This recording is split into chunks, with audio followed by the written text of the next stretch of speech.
राधे राधे। राधे राधे महाराज जी। महाराज जी, जीवन का लक्ष्य पैसा कमाना और शोहरत कमाना है। यहाँ कब तक पैसे के पीछे कितनी भागें? शोहरत कमाओगे? तुम्हारी शोहरत में कौन जान पाएगा क्या समझ में नहीं आता कि कब रुकना चाहिए, है? कि रुकना कब है।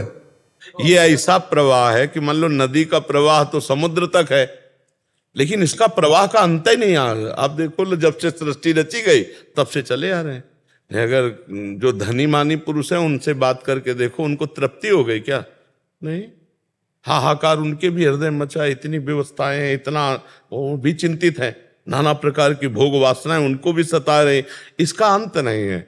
जो 1,00,000 रुपया चाहता है उसको मिल जाए 1,00,000 रुपया तो करोड़ की कामना जाएगा, करोड़ तो अरब, अरब तो खरब, तो बढ़ता चला जाएगा। ये माया है, इससे कभी तृप्ति नहीं होने वाली, कभी तृप्ति होने वाली नहीं। तृप्ति तभी होगी जब संतोष धन, संतोष आ जाए। बस जैसे भगवान चला रहे हैं, जितने में आ रहा ठीक है, राधा राधा राधा राधा, वो बढ़िया चैन से सोएगा और आनंद में जीवन, और परलोक भी उसका बन जाएगा। और जो यहाँ भूत बने रुपया में केवल लगे, भगवान का भजन नहीं करते, दुर्गति पक्की। क्योंकि जब तक भजन नहीं होगा, बुद्धि शुद्ध नहीं होगी, तो पापाचरण होगा, पापाचरण होगा तो दुर्गति हो जाएगी। कभी किसी को तृप्ति नहीं हो सकती, किसी भी भोग में, किसी भी विषय में, संसार के किसी भी भोग में तृप्ति नहीं हो सकती। आप कोई भोग बताओ जिसको भोगने के बाद ऐसा लगे कि अब नहीं भोगना है, और भोगे और भोगे और भोगे। बैंक बैलेंस, खर्चा नहीं हो रहा, खर्चे से कई गुना बैंक बैलेंस अधिक है, लेकिन वो चिंतित है क्योंकि उसके सामने वो आदमी दिखाई दे रहा है जो उससे कई गुना बैंक बैलेंस किए हुए है। वो आदमी दिखाई दे रहा है जो कई गुना उससे भोग सामग्री एकत्रित किए हुए है। हमें लगता है कि जब तक गजधन, गोधन, बाजधन ये सब एकत्रित हो गया, लेकिन संतोष धन नहीं, तो फिर जब आवे संतोष धन, सब धन धूरी समान। संतोष आ जाए, संतोष आ गया, कामनाएं शांत होने लगेंगी। बिन संतोष न काम न साही, और अछत काम सुख सपने उड़ाए। जब तक कामनाएं तब तक शांति कभी मिल ही नहीं सकती। देखो हमारी कामनाएं कैसी हैं। एक गरीब आदमी का लड़का स्कूल जाया करता था, तो उसने एक दिन देखा कि एक बगल से साइकिल से निकला, वो पैदल जाया कर। उसने अपने पिताजी से कहा कि मुझे साइकिल ला दो, बालक है, व्यवस्था की, साइकिल ला दो। अब कुछ थोड़ा समय व्यतीत हुआ, साइकिल से जा रहा, तो बगल से एक मोटरसाइकिल से निकला विद्यार्थी।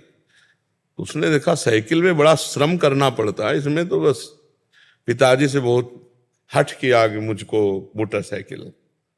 मोटरसाइकिल एन के एन प्रकारेण उसने व्यवस्था की। कुछ समय बाद देखा कि पानी गिर रहा, मोटरसाइकिल में भींज रहा, बगल में कार बंद शीशे की। तो उसने कहा ये कितनी बढ़िया है, इसमें तो घर में जैसे बैठो, पानी नहीं भींजना ऐसा।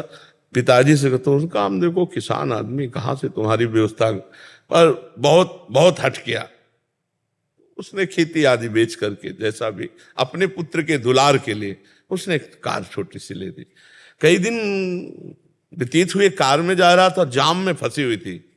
ऊपर से देखा हेलीकॉप्टर जा रहा। उसने पिताजी से कहा हेलीकॉप्टर, 4 थप्पड़ मारे, 4 थप्पड़ मारे, कार भी बेच दी, कहा पैदल चलो। हमें लगता है कि तृप्ति तो कहीं हो नहीं सकती। अगर हमारी कामनाओं की पूर्ति होती चली जाए तो तृप्ति तो कभी हो नहीं सकती, और आज तक किसी की नहीं हुई, ना धन से हुई ना भोगों से। अपने बेटे की 1000 वर्ष की आयु महाराज ययाति ने जवानी ली, अपनी तो भोगी भी, अपने बेटे की लेकर के भी भोगी, तो भी तृप्ति नहीं मिली भोगों में। तो उन्होंने लिखा कि विश्व के जितने भी भोग हैं भगवान से विमुख, इसलिए भगवान से विमुख कि अगर भगवान का भक्त है तो संतोष धन आ जाएगा उसको। सबसे भगवान से जो विमुख है, ऐसे एक पुरुष को पूरे विश्व के सब भोग दे दिए जाए तो भी वो तृप्त नहीं होने वाला। अब आप देखो अपने मृत्यु लोक में कितने भोग हैं, इनसे कई गुना सुंदर बढ़िया स्वर्ग में है, नहीं? और ऐसी अप्सराओं का स्वामी देवराजेंद्र है, और देवराजेंद्र भी गौतम ऋषि की कुटिया में जाकर उनकी पत्नी से गलत भाव, जो चरित्र शास्त्र जानते, तो मतलब भोगों में तृप्ति लई है। स्वर्ग का राजा इंद्र मृत्यु लोक के एक महात्मा की कुटिया में, जो गृहस्थ महात्मा है, उनकी कुटिया में जाता हुआ अहिल्या जी से गलत संबंध बनाने की चेष्टा की और श्राप पाया। गौतम ऋषि ने साप दिया, जा तेरे शरीर पे 1000 भग हो जाए। तो आप विचार करके देखो, जब त्रिभुवनपति देवराज इंद्र को भी भोगों से तृप्ति लई है तो मनुष्य को कैसे हो जाएगी। तो भोगों से अगर हमको गाड़ी अपनी विश्राम में लानी है तो जथा लाभ संतोष सदा, काहू सो कछु न चाहूंगो।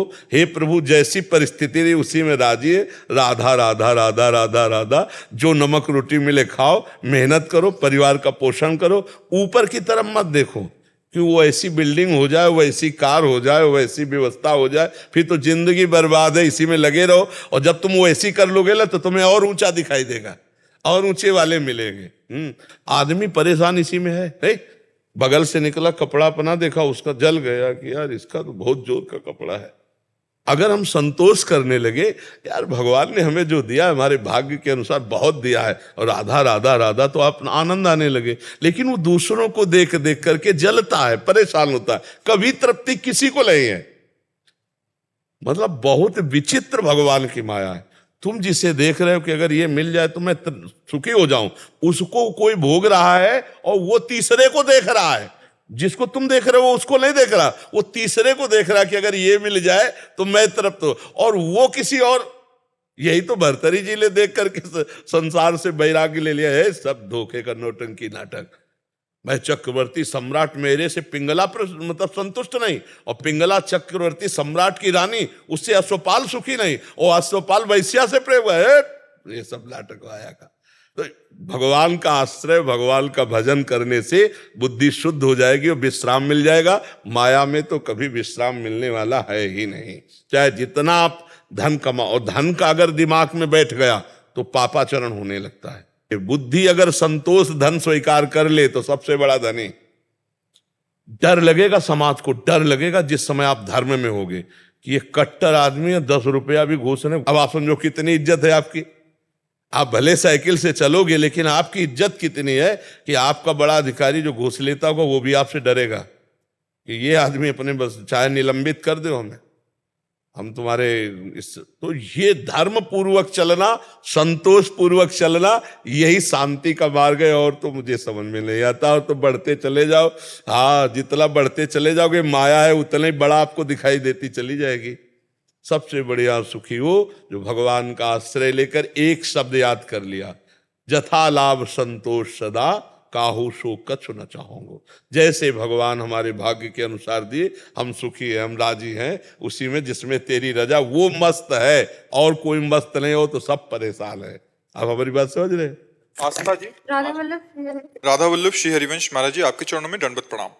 गुरुदेव, भोग किसे कहते हैं या भोग की परिभाषा क्या होती है? कैसे पहचाने कि कोई चीज भोग है या नहीं? और गृहस्थ धर्म से युक्त साधक को कितनी सीमा तक भोगों का प्रयोग करना चाहिए जिससे भगवत प्राप्ति में बाधा ना मिले? इंद्रियों के भोग हैं शब्द, स्पर्श, रूप, रस, गंध। 5 ज्ञानेंद्रियां, इन 5 तन्मात्राओं से पूरी सृष्टि भरी हुई है। मनाखष्टान इंद्रियाणी प्रकृति स्थान कर सती। मन रूपी नेता को लेकर के ये 5 ज्ञानेंद्रियां सदैव विषयों में विचरण करती रहती हैं। संपूर्ण विश्व को भोग कहते हैं। शब्द, स्पर्श, रूप, रस, गंध, ये 5 तन्मात्राएं हैं। ये 5 भूतों से हैं। आकाश, वायु, अग्नि, जल, पृथ्वी। शब्द, स्पर्श, रूप, रस, गंध, 5 ज्ञानेंद्रियां इनको भोगती हैं। अब इनमें जो धर्मयुक्त भोग हैं वो भगवत प्राप्ति के सहयोगी हैं, और जो धर्म विरुद्ध भोग हैं उन्हें पापाचरण कहते हैं, और वो पापाचरण जीव की दुर्गति का कारण है। जैसे गृहस्थ धर्म में पाणी ग्रहण की हुई भार्या से सहवास धर्मयुक्त है, और वो भगवत स्वरूप काम है। भगवान ने विभूतियों में काम को अपना स्वरूप बताया जो धर्मयुक्त काम है। वही परिस्त्री गमन नरक का हेतु हो जाएगा, वही परपति रमण नरक का हेतु हो जाएगा। पति वंचक परपति रति करई, रौरव नरक कल्प सत परई। और अपने पति से रमण करने वो धर्म हो गया, लेकिन परपुरुष से रमण करने पर वही घोर नरक का हेतु बन गया। तो जो धर्मयुक्त हमारे भोग हैं वो भगवान की प्राप्ति में सहयोगी हैं। जैसे हम सुंदर सुंदर पकवान बनाए, ठाकुर को भोग लगाए, प्रसाद पाया, ये हमारा भगवत प्राप्ति के लिए हो गया। अब हम